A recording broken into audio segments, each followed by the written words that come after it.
What is up, guys, and welcome to another episode of Guarani Vision, the first ever podcast dedicated to Paraguayan football in English. As always, I'm Roberto Rojas, and joining me, my two great co-hosts, Federico Perez and Ralph Hanna. And guys, here we are. We're in mid-April. We're obviously getting into a lot of stuff, closing off the European season in about a month and some change. Obviously, the World Cup will begin in less than 2 months. It's crazy to actually think about that, guys, when you think about it.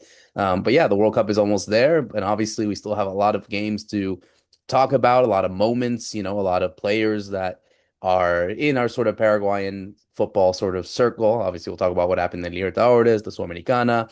We obviously got to talk about what's going to happen this weekend with the Superclasico between Cerro and Olimpia, a big Superclasico that could indeed decide the Apertura. And of course, we got to talk about some players abroad. And of course, we'll start at the beginning about talking about one player in particular who made the news this week. But before we get to that, let's go to Fede first over there. How's everything been over there in Paraguay, Fede?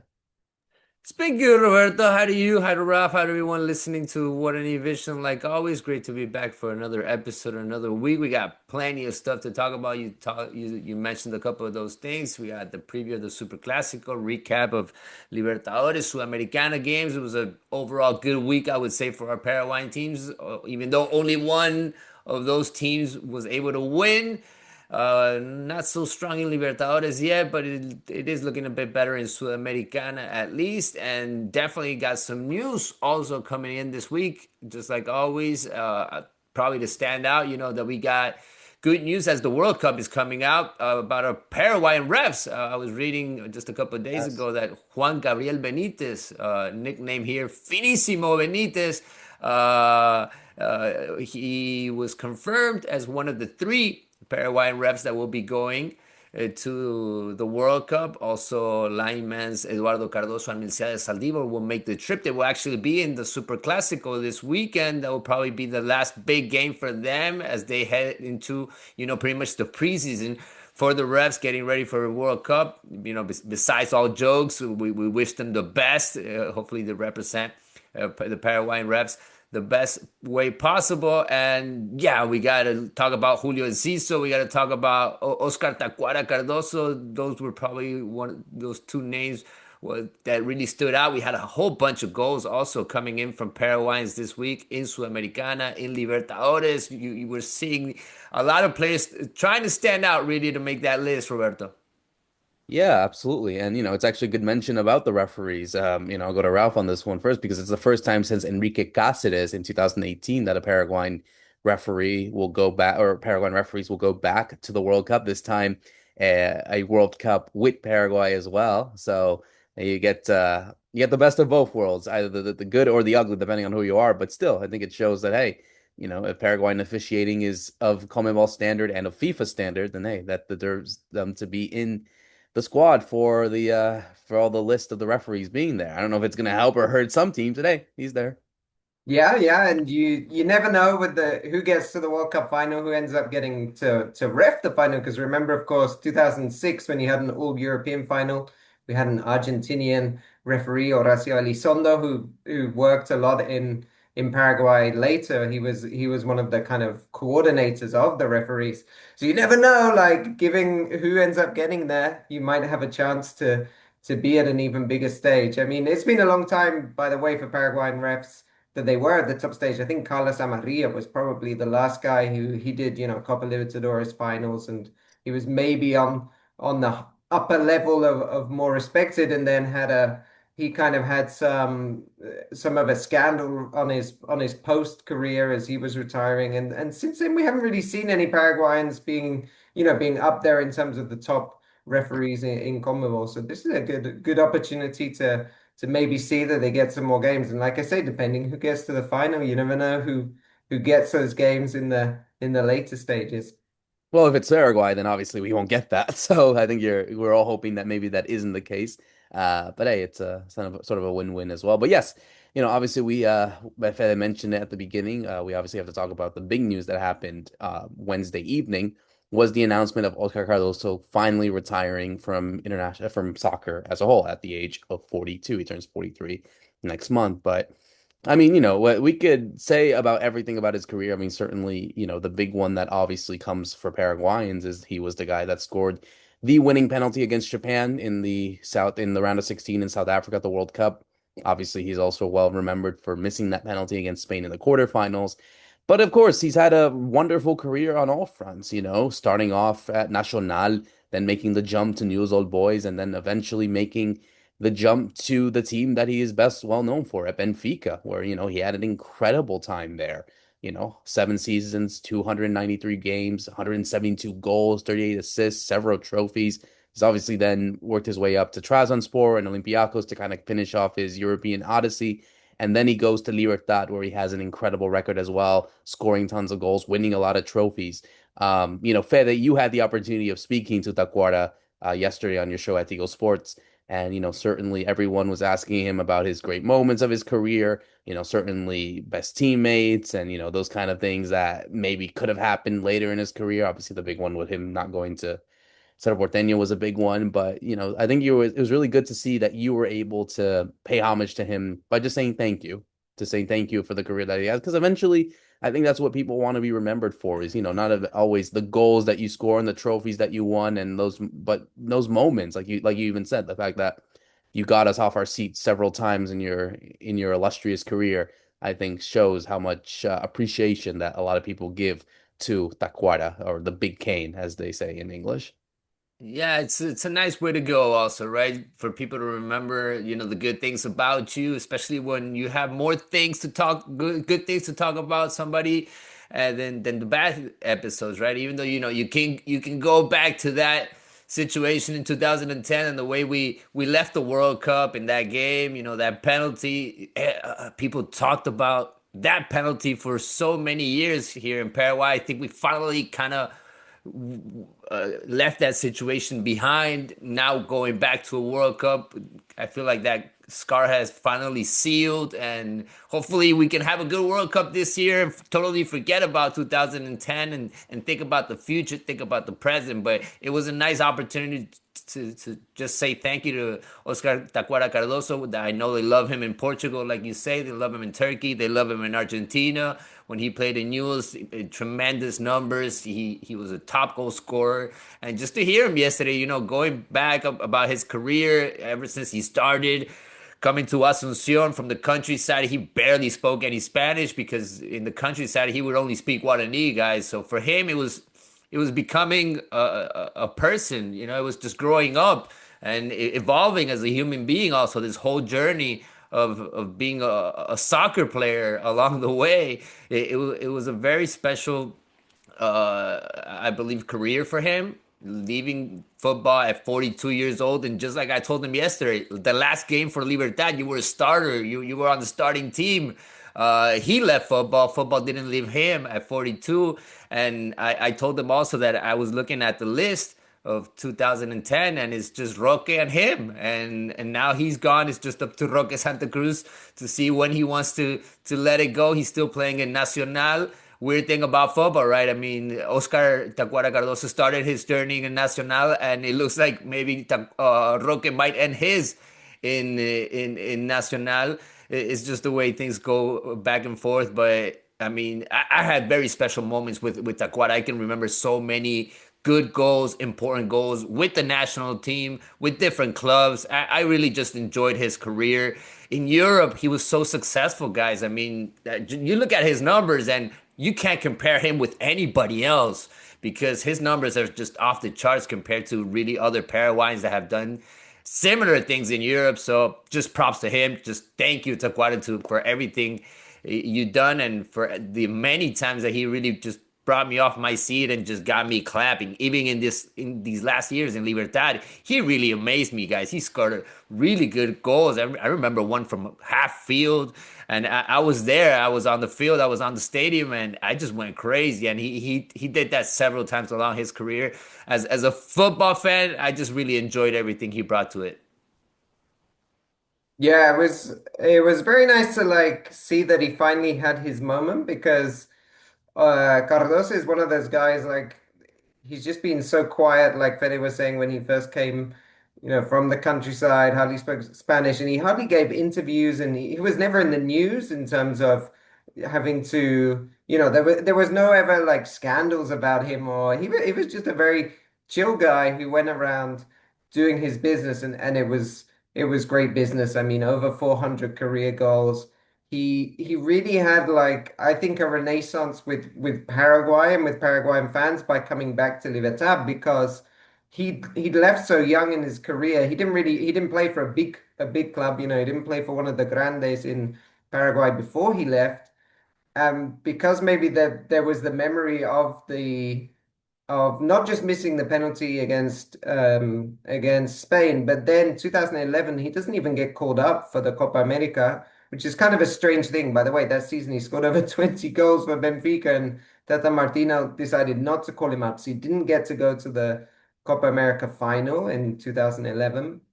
And then I think he retires by 2013. I think he's retired from Paraguay, from the international stage. I mean, very young. So there was this feeling like, oh, maybe he's not really suited for Paraguay, or something like that. And he ends up coming back to Libertad. He gets this like renaissance. He's scoring loads of goals. He goes back to the national team, and he ends up getting called up, when he was much older.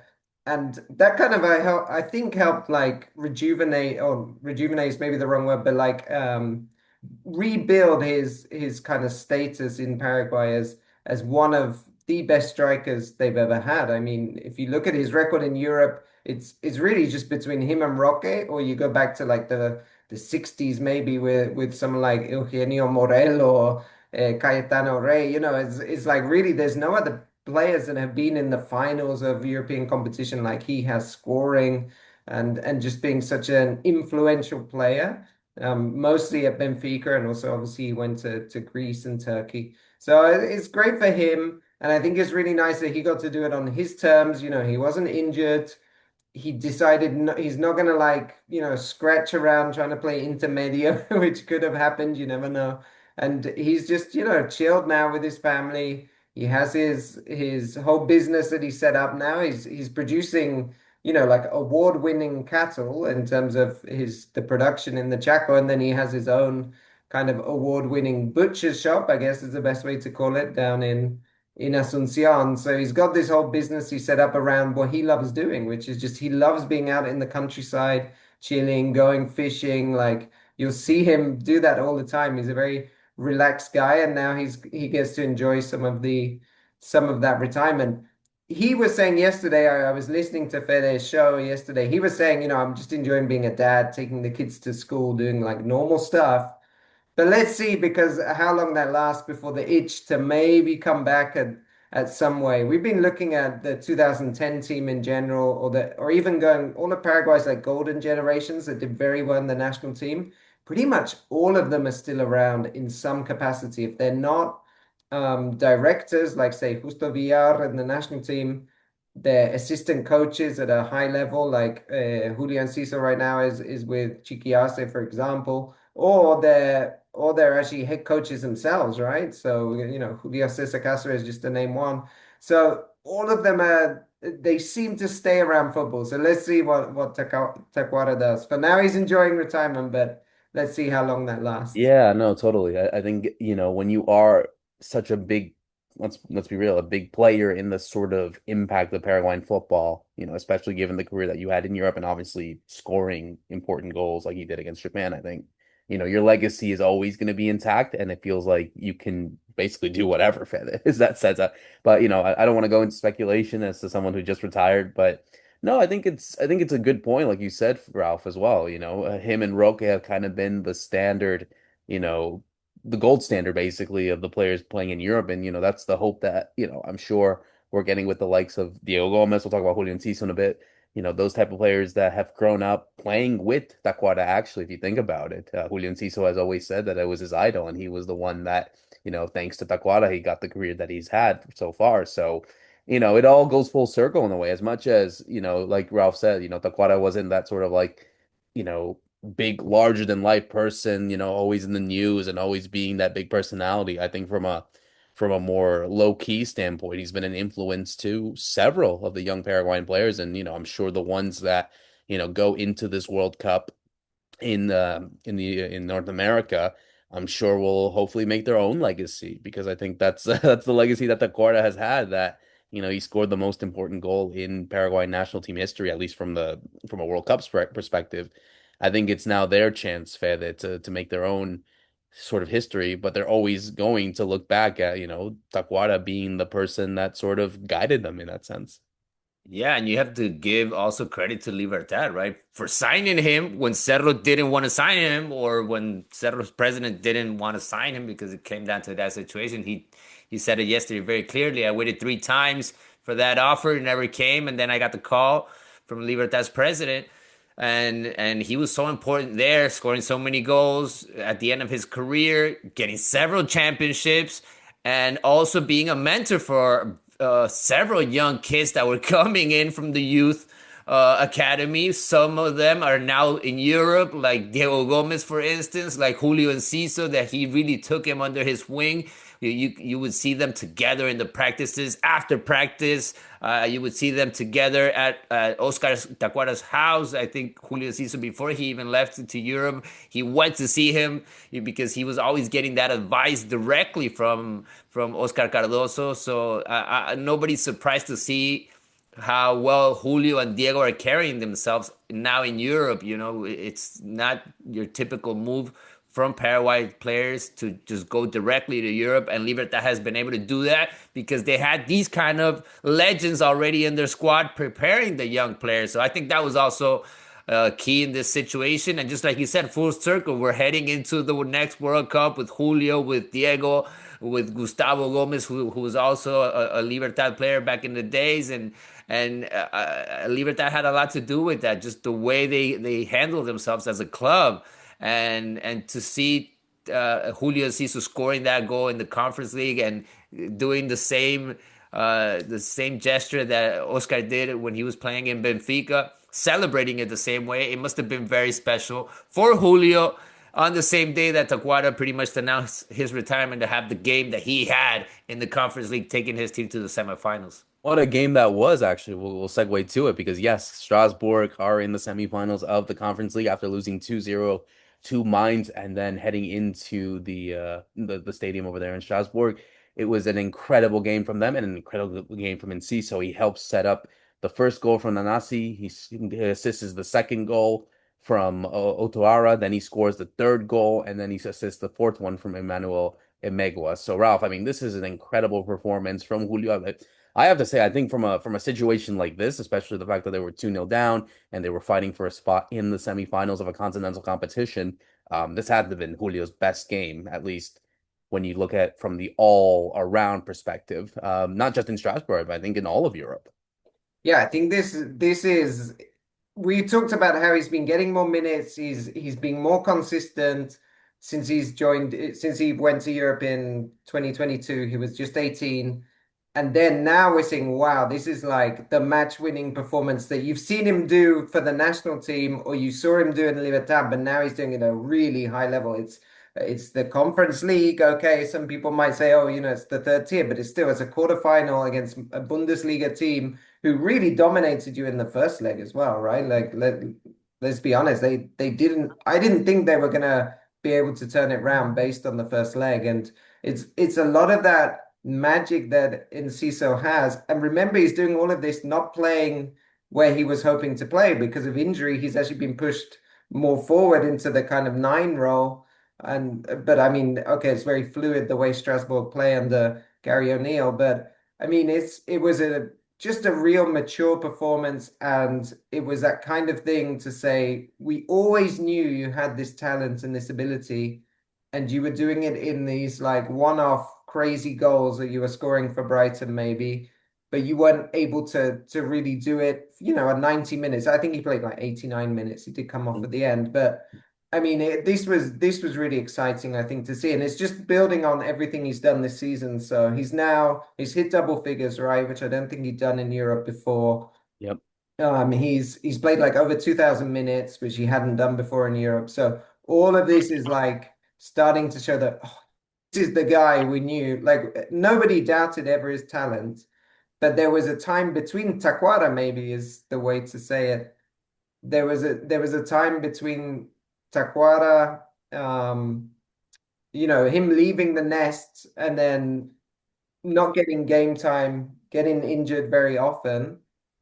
And now we've finally seen the more stable Enciso that's playing a lot, playing regularly, and then he's showing the results with the goals and the assists. So I mean, it's very exciting. And another thing just to point out about Julio Enciso and Oscar Cardozo is they're from the same place, pretty much in Paraguay. They're from Caguasu. I mean, that's an incredible coincidence in a way. It's not a huge place, but we should try and check out, how has Caguasu become like this hotbed of Paraguayan football? Why does it produce so many good players? Because you wouldn't expect it. But yeah, really, really good for him and just stay fit for the World Cup. That's what we want, right? Because we're just seeing this progress going from better. He's just going better and better as he gets towards the World Cup and end of the season. Yeah, no, and it comes at the right time, Fede. I mean, you watched the game as well, and it also opens the discussion. I mean, obviously, we've had players score this week as well. We saw Alex Arce score at the Maracanã over there in the Copa Libertadores. We saw Isidro Pita scored yesterday as well for Red Bull Bragantino. There's is that competition, but nevertheless, when you see someone like Enciso doing it, who I think arguably is more talented than all of those combined, um, does it become an option? I mean, I think there is that sort of debate, going into some people of like, hey, with the emergence of someone like Mauricio, with maybe some other players that could do the job in midfield, is it not laughable basically to really start having a debate about putting in Ciso, who we know he can play more on the wing, maybe, right as in the 10 role, but put him in as a striker or a second striker. I was just remembering, right? We talked about this situation after the last friendlies. Who are we gonna build a team around? And Ralph mentioned, why not build a team around Diego Gomez, right? He looks like he's our star right now. And then you see these kind of performances from Julio Enciso, and you're thinking, okay, we got to build a team around him. And we got so many good players right now standing out, but Julio, the season that he's been having, being fit, being healthy, 100%, playing pretty much every 3 days. I mean, he came back from the trip with the national team and he was playing right away also because the team needed him. The team needed him to be the 9 after the center forward got injured, and he also took that role, but he's not only making the difference in the box, right? You saw the assists playing on both sides. So he definitely has the freedom out there to make the difference. The trust is there also from the teammates. And I mean, this Strasbourg team plays some nice football also, right? And Julio Enciso is just such a key player in this team. His teammates rely on him all the time. They give him the ball, and he's making the right plays. He's making the right reads, and that's something that I love about him right now, because it's not just about what he's doing with the ball. It's also what he's doing when he doesn't have the ball, where he's moving. He's trying to make space for him, and I would say Julio Enciso is here, guys. I mean, he put his fingerprints all over this one, taking his team to the semifinals. And I want to see him win that tournament now. I never looked at that conference league with so much excitement. I never looked at the teams that had the opportunity to win the title until I saw that Julio Enciso wants to be a Strasbourg champion this season, and he had MVP stuff in this game. I mean, his value must be going up with these kind of performance. I would even say, hold your money, Real Madrid, hold your money, Manchester City, because we got a star. Paraguay has a star, and I think Strasbourg is looking kind of small for him as the season is ending. I think he's going to make that leap after the World Cup with this kind of performances and making the difference just like he did in this game. I'm Well, loving the it. Ralph, I mean, Chelsea have first right of refusal, don't they? Because they technically own Strasbourg too. Yeah, I mean, I was thinking just separately to this. I mean, the way Strasbourg are playing, it doesn't make Liam Rosinha look like a great coach because they've been much better since he went to Chelsea. But then maybe what he's missing is Julio and Cisa to help them with that extra spark. I mean, yeah, I think, I don't know. I think we've seen the Premier League, the system teams is not going to work for him. Like you need somewhere like Strasbourg. They just play so fluidly in attack. They allow players to interchange. They have a lot of small, very fast players like Enciso. I mean, it just fits so well. I think if he had to do more of a But like, let's just say Arsenal as an example though, and he had to like track back and defend, and no, that's not going to work for him. So I think the system's really important. And Chelsea, I mean, I don't really know where they're going at the moment with everything the way they play, but that's why I mean somewhere like Real Madrid is so exciting because it's actually that he would fit perfectly in Real Madrid to the way they play, or a Bayern Munich the way they were going at it this week in the Champions League, and it is that kind of level. I mean, he has that ability. He's now 22, right? Yeah, I think he's 22 now. So he's just coming into that time where you can be like, okay, this he's about to hit his peak. So someone will be in for him in the summer, I imagine. Yeah, no, and it's going to be a big World Cup as well. I think that's also going to be the main factor of all this as well. Going into now some other competitions that we're talking about, gotta obviously talk about the Copa Libertadores and the Sudamericana because, like uh, Fede had mentioned, it wasn't the most positive one either, but we did get some wins. We saw some wins. I guess we got to start off with the first one was from Cerro Porteño hosting Junior over there, La Nueva Olla. Obviously, it was a must win because of them losing to Sporting Cristal on the first game. But they ended up doing it, and it was Jonathan Torres getting it for them in the 57th minute. It was a really tight game, honestly. It was a really tight game, but hey, it gives Cedro a chance to really go into momentum, especially with the Superclasico happening this weekend, Fede. Yeah, I like Cerro Porteño the way they played this game. It was a very Libertadores kind of night for them, I would say. They put up a fight against Junior of Barranquilla, who had their opportunities in the first half. They didn't put it up. They weren't able to score, and then Cerro showed their best stuff, I would say, in the second half, especially with Torres and Begetti all of a sudden playing as the forwards coming together in this team. Settle has been, struggling with injuries, putting out there so many young players doing what they can with this new staff of Ariel Holland, who has barely had any time to really put up the team and to practice even a couple of days in a row. So it's been really tough for them. But they're still in it. I mean, this is the game that kind of puts them back in a good situation in the group, and now they have the opportunity in the Superclasico to get themselves again close to Olimpia. So it is their opportunity. It's now or never for Cerro Porteño. These are the games that they need to win. So for me, it wasn't about how well you're gonna play. It was about getting the win, and they got it. And it was just about the result. There weren't that many people in the stands because Cerro Porteño fans are pretty much hurt with this team. They've been, after that first game and seeing what Cecilio Dominguez did, and seeing Olimpia up there in the standings in the Apertura, it just hasn't been a good ride for them so far. So they really need to stack up a couple wins in big games like this and try to come up with a strong team, guys.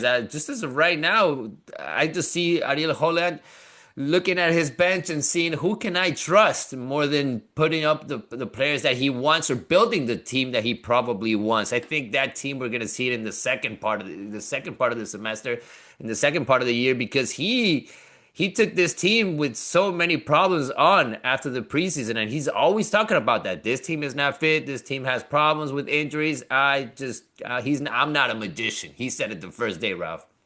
Yeah, well, he also put a team that he can't play in the local league, right? Because he started with six foreigners, which would be over the limit. So this was very much a Copa Libertadores side.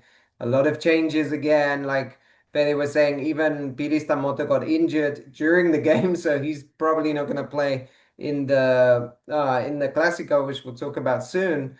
But it's also, I mean, it's partly the preseason, but it's partly the crazy thing that Paraguay FA, they wanted to finish the full tournament before the World Cup. So they're playing 22 games. I worked it out this week, 22 games in 17 weeks in the local league.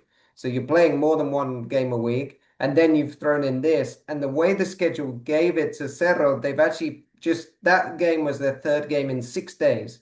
So in less than a week, they played three games. I mean, that's difficult for any side, but especially when they're missing their best player who got himself sent off and they were struggling with injuries anyway. So they did the job.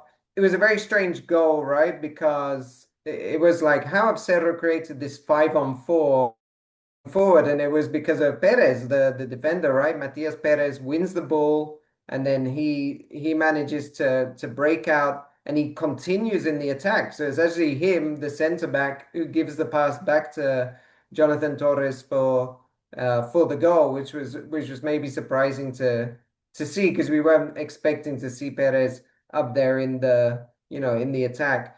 And then they survived because I mean Barranquilla they have some pretty good players. I mean Carlos Bacca I think was on the bench, didn't even come on, but they had Luis Muriel came on at the end. He started making things a bit difficult. They had Gutierrez. So they have a strong team attacking wise, and Cerro held on in a few occasions, but hey, they got through they got through the game, and now I think they're still in a good position for the Libertadores. We said it. We said it was a big slip up against Cristal, but they have to respond by winning this game. And the fact that Cristal lost to Palmeiras as we would have expected, that just helps, I think, to keep them in this group in this early stages. Yeah, no, totally. I think it's a different story, Ralph, from what we saw from Libertad because they needed to win a big one. And, over there, El Estadio La Huerta, it almost felt like playing at the Gigante de Arroyito because of so many Rosario Central fans that were there. Ultimately, it was a Copetti goal, Enzo Copetti scoring the goal to give Rosario Central the win over Libertad. I mean, it's looking tough for for Chiqui Arce's team, honestly, in this competition. Yeah, and again, I mean, we talked about it last week. I'm just a bit surprised sometimes when I see the team sheets. Like, I had to double check my app wasn't wrong, so I went to the actual CONMEBOL to check. The captain is an 18-year-old central defender in this game. Like, that's a real big. I mean, he's putting a lot of faith in the youth, which we know Chiquias has done, and we know it can come good, and he will end up producing some very good players. But it just seems like such high risk at the moment. And we just talked about Oscar Cardozo retiring, right? And so Libertad has come from this period of a lot of success with these very old players. There was one time when they had like four 40-year-olds in the team because they had Martin Silva, Christian Riveros, and they had Roque and Tacuara. So it's like they come from this, really experienced, and now we're going back maybe to the roots, which is what they've done because we've also talked on the show about the young players they produce but with a lot of like pressure on them. So to say, hey, you're 18 and you're captain against Rosario Central I don't know, it's a strange thing. And yeah, what we're seeing with Chiquiase again in Copa Libertadores, which has happened before, is he sometimes struggles to find the right balance in these games. And it's been a strange one for Libertad as well, that really for all their success at local level, there's been I think Garnero got them to one semi-final or quarterfinal, but in all this big success, they're never really making it further in the Libertadores, and it seems strange that they just can't find the balance. Whereas say an Olimpia or even Cerro are usually doing that. They're able to switch the team, they switch the mentality for the continental competition. So yeah, two defeats in two games. It's now going to be really difficult for them to get out.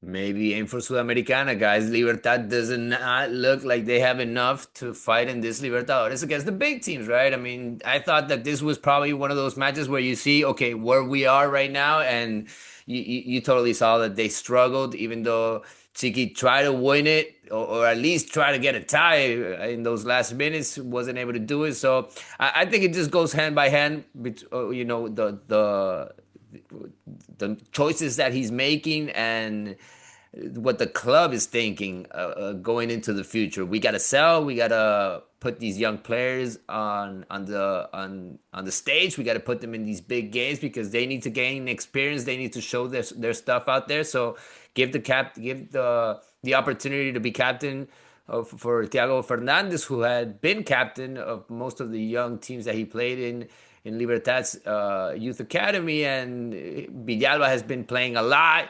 on the right side ever since Alan Benitez got injured. Fretes is another name that we've seen a lot in the starting lineup, but then you're seeing the old players not producing, and that's where I think it's the main trouble or the main problem right now for this squad. Right, you're not seeing Lucas Sanabria, Jorge Recalde, Pachi Carrizo, Matias Espinola, and the list just goes on, right? Ivan Franco, players that should be starters, that should be stars in this team this year, taking over certain roles, and they have all fallen short. And I don't know, it has to do with the coach only, or it has to do only with the players. I think it just goes hand by hand, right? The coach needs to pick up the level of certain players because we know what they can produce, we know what they can give, and Libertad has a good squad, even though they have a whole bunch of injured players. Also, just like Cerro, I think they have enough from the names to build a good team, and they just don't look like they're building anything as of right now. So Libertad doesn't usually fire their coach, but with this, the way that it looks right now, I mean, with a couple more bad results, and if they end up last in their group, I don't know how Chiquiares is going to make it to the second part of the year. I was about to say, yeah, that was my thing, Ralph. Is Cheeky Arce's job really on the line here? Is he on the hot seat? It's really hard to tell with Libertad because I think to Fede's point, they don't traditionally sack coaches. They've always had much more, well, at least the Paraguayan coaches. I think sometimes they brought in foreigners and it's been like short term, see what you can do. But it does seem if they opted for a cheeky Arce, maybe they were saying we want to restructure and a rebuild. And so they are going to give him time because maybe internally in the boardroom, they've accepted that not much will come out of this year or this first half of the year. But it does really I don't know, there's something strange about this whole setup. It just seems a bit uneasy. Maybe they're waiting for somebody else that they want to be the coach to come in. Maybe they have someone lined up in their heads that could be coming in. I don't know. Maybe Alfaro comes in straight after the World Cup. You never know with Libertad. They could be organizing something crazy, but it does just seem a bit uneasy at the moment, and it's not quite clicking as you would expect. It'll be interesting to see what happens to Libertad heading into these next few weeks. One team that got a lot of love, I would say, from all fronts, and also some mockery from some people, was Recoleta, because we saw Recoleta travel to Villa Berrido to take on Santos of Neymar. Neymar obviously scoring the opening goal, but then it was a penalty, and a penalty scored from Richard Ortiz, not Richard, to give you the difference. Richard Ortiz scoring a penalty, and Recoleta go to Santos with a point. They leave Santos with a point, Ralph. I'll start with Ralph on this one actually, because certainly now they are unbeaten in two. Yes, and maybe they should have been lucky against San Lorenzo in their first game, but I think getting the result against Santos shows that hey, they're here to compete. They are here to compete in a really tough Sudamericana group. I mean, everyone was talking about how Neymar was fighting with the fans after the game, and everyone was calling him out. The Santos team, even the fact that they couldn't beat this Recoleta team. I think more praise was given to Recoleta, that's for sure, than it was for Santos, even though they both got a point in this one. Yeah, and again, I mean, in the starting lineup, you saw the president's son, who's 23, Thiago Vidal, and you saw a few players that hadn't been in the league. And you said, well, are they just they're just not gonna go for it? They're just not expecting to get any from this game. 4 minutes in, of course, Neymar scores, and Neymar has great records against Paraguay and Paraguayan teams. He started his career scoring four against the under 20s.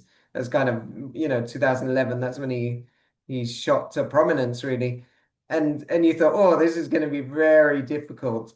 And then they get the penalty, so it's not like an open play goal, but they get the penalty just before half time. So it's the right time to score. Suddenly Santos go in thinking, how are we not winning this game? Because they should have been on balance. And then they do it all in the second half to frustrate them. And I don't know, I think we've just seen from Recoleta again this kind of good organization they have in terms of how they can, it's not really just frustrating teams, but just how they're able to manage games. And it's 3-1-1 draws now in the Sudamericana because they drew 1-1 with Nacional and then won on penalties. They drew 1-1 with San Lorenzo and they drew this one. So they're finding a goal and they're doing enough not to concede two. I mean, I don't know. They're probably not going to qualify because they're not showing enough to win games. but it's just a really huge achievement. Remember, this is the first time they'd ever played a game outside of Paraguay or an official game. We talked about what a small team it is historically. I'm even, saying the president's son is in the starting lineup. I mean, this is like it's almost like a family team going out there, and they're tying with Santos, who we saw Emiliano do it, right? We saw Emiliano win in Brazil. So we know it is possible, but to see these smaller Paraguayan teams do something in Brazil is just incredible. And yeah, it really funny at the end to see Neymar, like Neymar's getting called out and he's like, I scored the goal. Talk to the defenders maybe that gave away the penalty, but I mean it's a great result for Recoleta. It's a shame. It is a shame they haven't got the wins because the win bonuses are really high, right? That's the one thing. The financial bonus for winning a game is huge. So if they can squeeze one in the next home game, that would be amazing. But it's already been an incredible journey and an incredible trip for them. Eventually, they have to win, Fede, don't they? I mean, they got Cuenca next to again. They lost to San Lorenzo and they beat Santos. But hey, this group has been open to anyone at this point.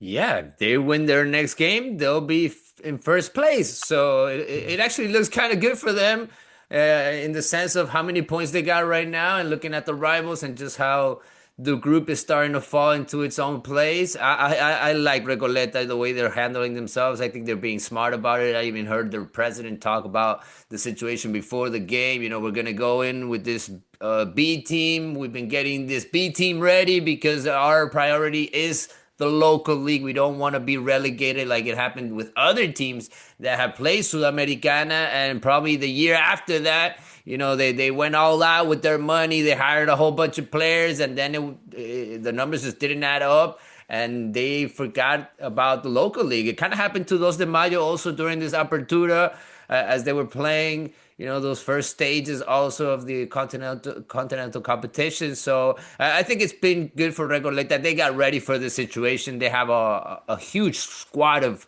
a lot of experienced players. We saw Luis Cardozo, we saw Pereira in that defense. We even saw some of them coming into the game that had been playing in this team in second division, like Claudio Garay, Juan Nunez. I mean, these are old players, I would even say, for the first division football in Paraguay, but they're still strong in that locker room. They're important in the day-to-day life with the young squad that usually Recoleta puts out there. The one that we saw against San Lorenzo, the one that I think we'll see against Cuenca, because now the group is open. They can go for that first spot. And now Neymar knows where Recoleta is in the map, because he probably didn't know where Recoleta was in Paraguay. He probably didn't even know what Recoleta's colors were. But after this game and after the way they treated him the whole match, because they didn't respect him that much, at least, they wanted his jersey, but when they were playing football, they really mistreated him, and just the way you got to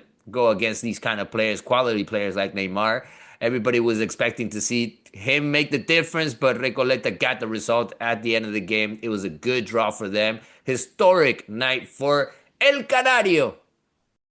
The Canary is continuing to fly and fly. Let's see if they continue their growth and they continue to fly more and more. And one team that also needs to get to fly hopefully a bit more is Olimpia, because Olimpia were also the last team to be playing in this one, and they took on Barraca Central, a weird team.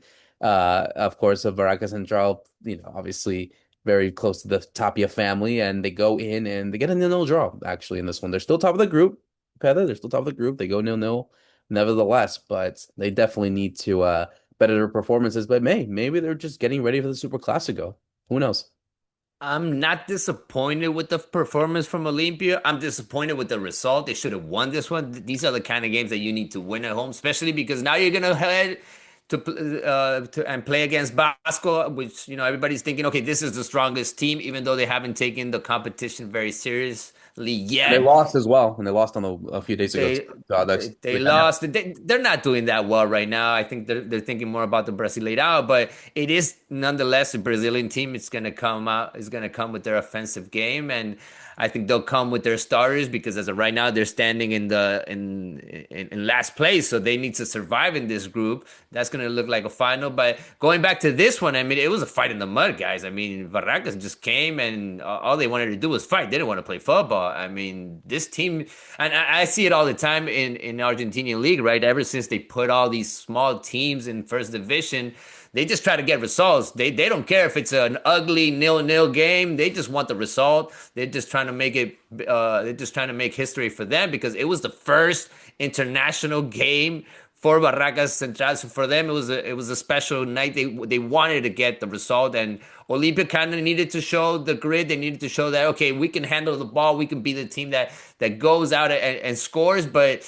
I didn't see the team clicking. I didn't see a good Ruben Lescano. I didn't see the best from Romeo Benitez again, even though he was probably the best offensive player in this team. Barely any chances, right? One shot from Richard Sanchez in the first half. And then it just the team kind of fell apart, looked kind of tired, and the subs just didn't come in quite well either. Sebastian Ferreira, Hugo Sandoval, they're barely scoring lately. If the goals don't come from their center forward Alcaraz, it looks kind of rough for them. So I didn't like this game. I didn't really like this game. And I didn't like Barracas Central at all. I hate it when these teams come and they just don't want to play football, rap. All they want to do is just get the result and get out of here. Yeah, I think I was saying to you guys in the group before in the chat, like it was difficult watching Arsenal against Sporting, which I did in the afternoon, and then this game in the evening. It wasn't great adverts for football. I mean, there were 10 yellow cards in this match, to Fede's point. I think they get booked within like 15 minutes to Baracas. So they came in with a game plan, and it ended up working for them. I think, yeah, really like Sanchez has a shot from distance early on. And then I think Sebastian Pereira has a great chance in like what, the 92nd minute, right at the end in stoppage time. But Sebastian Pereira, by the way, we should mention who scored the craziest goal of the year, maybe of the century, right? Earlier that week. He missed his penalty. For those that haven't seen it, he missed his penalty or it was saved. And the Rubio new defender, the same one who gave away the penalty, decided he's going to clear the ball towards his goal. And he kicks it. He kicks it straight in Sebastian Pereira's head or face, and it just like rebounds in. So, yeah, he's scoring those kind of goals, but he wasn't able to score when he had the ball under control. But yeah, some difficult times I think for Olimpia to find the right. I mean, it's the same as Cerro. They're playing so many games. This was their third game in a week in 7 days. Cerro had 3-6. They had 3-7, and it's just finding when you don't have. When you have to make a few changes, you don't really have the same quality. But yeah, ultimately they should be fine having won that first game, which was the important thing. And so they should be good. But it was a shame. It's always a shame to miss out on home, right? On 3 points at home. But they still should be good, and they're still not conceding goals, which, as we talk about the Superclasico, has been the big thing for Olimpia. It's only conceded 9 league goals all season. And now it comes into obviously both these two teams, like you said, Olimpia and Cerro, for a big one in the Apertura, because obviously, like we mentioned at the beginning of the show, the Superclasico is happening this Sunday. Obviously, the way that these two teams are at the minute, Olimpia are leading the table with 39 points, Cerro Porteño with 33. So obviously, a win for Cerro Porteño would cut the gap to just 3 points with 5 games to spare. I mean, it's a tough one to call. Yes, we did see Cerro tie Nacional the other day, so maybe that gives Olimpia an advantage. I mean, look, if Olimpia win this one, the league's over, Ralph. I think let's not beat around the bush here. I think the title could be decided this weekend, but if there is a chance for Cerro to get something, we still got a long way to go, and obviously we've seen teams fall apart, especially now with the Sudamericana and obviously other competitions being at play. Olimpia have to play Libertad actually after this game, to be fair. So there is another tough game for them anyway. They also have to play Recoleta, I believe. So yeah, I mean, I'm curious to see what you think about this one. Because again, the Cerro Porteño side is full of injuries as well. So maybe that gives the advantage to Olimpia. But they are coming off the win against Junior. Obviously, it's a different scenario in the way that you have to put your team in compared to international competitions. But yeah, what says you for this big Super Clásico at the Defensores? Yeah, well, firstly to your points about if Olimpia win, it's definitely over the title race because then it'd be 9 point gap with 5 games left. I mean, you wouldn't expect anything crazy to happen. if of course Cerro win and it's only 3 points, it's still all in Olimpia's hands, but that 3 point psychologically means it will go down to the last day, right? Or you would assume it can go down to the Yep. last day. And so then I don't know, I think for both for Cerro's like management in terms of Holland, like what am I focusing on? Is it Libertadores? Is it league? Everything would change with a win. So it's going to be a really exciting game because the games are always interesting, I think, anyway, for being a Superclásico. But when there's something riding on it, it gets even better. They're expecting an almost sold out stadium, I think they were saying. So it's in the Defensores del Chaco because Olimpia are the home team, but obviously they don't have a stadium right now. So it's in the National Stadium. It's pretty much going to be sold out. So everything is gearing up to what should be a good match. In terms of how it goes, I've been procrastinating to get to this point because I don't know. I mean, I do predictions with friends and that kind of stuff, and I actually I put a tie for this one, a 1-1, like we've seen many times, because it's Cerro are really struggling with injury. They've got one plus, which is Cecilio Dominguez has not been playing because he got himself sent off. So he's actually had more of a rest. He's the difference maker, or he can be the difference maker. He's the one that could try and find a goal, which has been so hard to break down Olimpia. We're just saying how good they are defensively. But you just can't see Cerro doing enough to win the game. Olimpia don't have the pressure to win. So I think they can, if you get to like 60 minutes and it's 1-1, Cerro might throw players on to try and find a win. Olimpia will not. They don't need to. So I can see this being a tie, and that will suit Olimpia, and it should give them enough because they'll be 6 points clear with 5 games left, which I think should be enough for the title. Fede? It's such a hard one to call, right? Because they've all been so tight lately, and well, it's usually gone Olympia's side. It usually goes for Olympia's way, but Cerro has had so many issues with facing this team, especially in these kind of situations where they try to catch up. The responsibility is for them, right? The Super Classico will definitely define the season for Cerro Porteño, even probably the focus and the priorities moving forward. Cecilio Dominguez might be able to clean up his name after what happened in Libertadores if he has a good match against Olimpia. Begetti can finally make the fans fall in love with him if he scores a couple of goals, or if he can be the hero for his team in a match like this. So I think it's just totally open for Cerro Porteño to take the opportunity, to take the challenge, and to show the Paraguayan league that they can be champions and that they can take over. In a week where Olimpia had struggled, they had a hard time in Libertadores, so maybe you get them kind of tired and you take advantage of that situation. But for me, the question heading into the Super Clásico is Olimpia gonna want it more than Cerro? Is Olimpia gonna be happy with a tie, or are they really gonna try to stomp on the Cerro Porteño and think about winning? Think about the 3 points and just get this championship over with, because just like you guys said, if Olimpia wins this game, the season, the Apertura is going to be for them, no doubt about it. So it is the clash down of the season. It's Cerro Porteño's opportunity, but I think Olimpia is going to take it. I'm gonna say a draw on this one, actually. I think it's gonna be one of those, tight affairs like we always see in the Super Classico. So as much as Cedro need to get the win to put them into consideration, I think it's still gonna end into one of those results where Olimpia could take advantage and snatch a point there, which again would be enough for them to get the Apertura, I would say, to win the Apertura at the end of the day. So it's gonna be a fun game. It's gonna be a fun weekend. Obviously, we'll be covering it as we always do here on Guarani Vision as we close out another great episode for myself, Roberto Rojas, Fede Perez, and Ralph Hanna. Thank you so much for listening in. See you soon.